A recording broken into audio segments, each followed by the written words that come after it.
क्यों बंगाल में ममता बनर्जी विधान परिषद की मांग कर रही हैं? सबसे पहले हमें समझना पड़ेगा कि इंडिया का लेजिस्लेशन सिस्टम किस तरह से बना हुआ है। इंडिया में बाइकैमेरल सिस्टम फॉलो होता है। अब ये सिस्टम होता क्या है? इंडिया में दो टाइप के सिस्टम होते हैं, एक बाइकैमेरल और एक यूनिकैमेरल। यूनिकैमेरल सिस्टम उसे कहते हैं कि जिसमें एक हाउस रहता है, और बाइकैमेरल सिस्टम उसे बोलते हैं कि जिसके अंदर 2 हाउस रहते हैं। मिसाल के तौर पर राज्यसभा और लोकसभा ये 2 अलग अलग हाउस है, इसे कहते हैं बाइकैमेरल सिस्टम। बाइकैमेरल सिस्टम में 2 हाउस रहते हैं। उसी तरह हर राज्य में भी बाइकैमेरल सिस्टम रहता है, लेकिन भारत में सिर्फ 6 राज्यों में बाइकैमेरल सिस्टम है।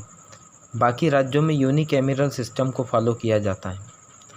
उन 6 राज्यों में विधान परिषद और विधानसभा ये 2 हाउस है।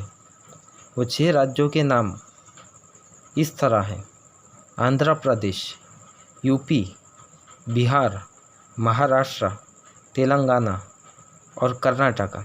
ये 6 राज्यों के अंदर विधान परिषद भी मौजूद है और विधानसभा भी मौजूद है, और बाकी राज्यों में सिर्फ विधानसभा मौजूद है। अब ये विधान परिषद होता क्या है?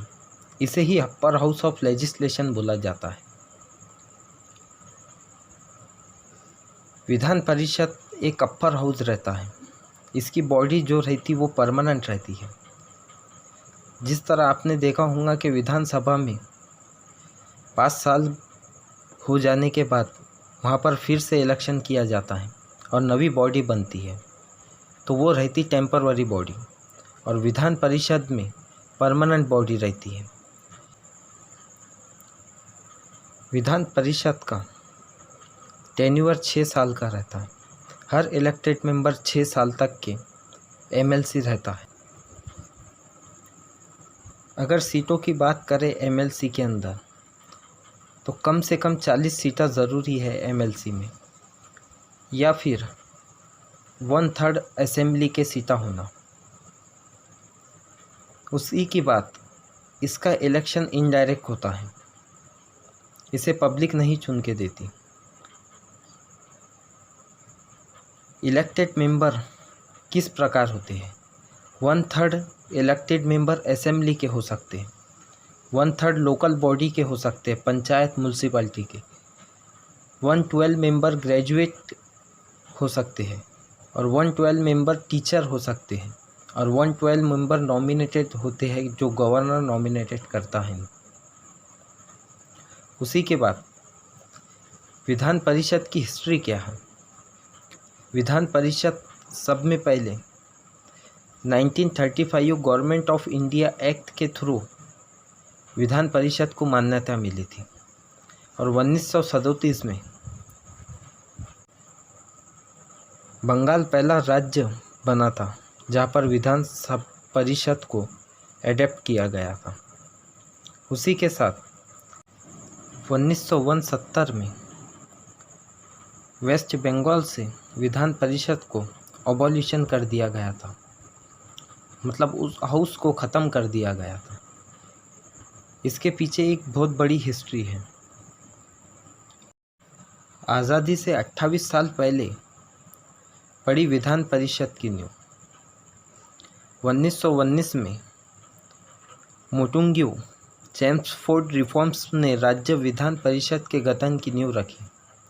फिर 1935 के गवर्नमेंट ऑफ इंडिया एक्ट के तहत राज्य में 2 सदनों वाले विधानमंडल की मंजूरी मिली, और 1937 में पहली बार बंगाल में विधान परिषद का गठन हुआ। देश में किसी राज्य में ऐसा पहली बार हुआ। फिर बंगाल में 1969 में विधान परिषद को खारिज कर दिया गया। अब विधान परिषद कैसे बनती है? विधान परिषद बनाने के लिए उसी राज्य के विधानसभा में एक बिल पास करना पड़ता है। वो बिल राज्य के राज्यपाल के पास जाता है। फिर उसे केंद्र सरकार मंजूरी देती है। फिर मंजूरी मिलने के बाद राष्ट्रपति उस पर अपनी मोहर लगाता है और फिर उस राज्य में विधान परिषद बन जाती है। उसी तरह विधान परिषद किसी राज्य में से निकालना है तो वो बिल उस राज्य की विधानसभा में पास करना पड़ता है। फिर गवर्नर की सिग्नेचर होती है। फिर केंद्र सरकार की मंजूरी के बाद राष्ट्रपति की मोहर लगती है। अब ममता बनर्जी विधान परिषद की क्यों मांग कर रही है? इसके पीछे एक वजह है। जिस तरह इलेक्शन में ममता बनर्जी ने अपने मैनिफेस्टो में कहा था कि हम जब सत्ता में आएंगे तो विधान परिषद बनाएंगे, बहुत से उम्मीदवारों का टिकट काट दिया गया और ममता बनर्जी ने उन्हें आश्वासन दिया था कि जब विधान परिषद बनेंगी तो तुमको विधान परिषद में एमएलसी बना दिया जाएगा। यही कारण है कि ममता बनर्जी आज विधान परिषद की बात कर रही है। उसी तरह पंजाब और आसाम ने भी विधान परिषद का बिल पास किया था 2010 में। अभी तक वो केंद्र सरकार के कैबिनेट की मंजूरी नहीं मिलने की वजह से लटका हुआ है। इसी तरह विधान परिषद का गठन होता है।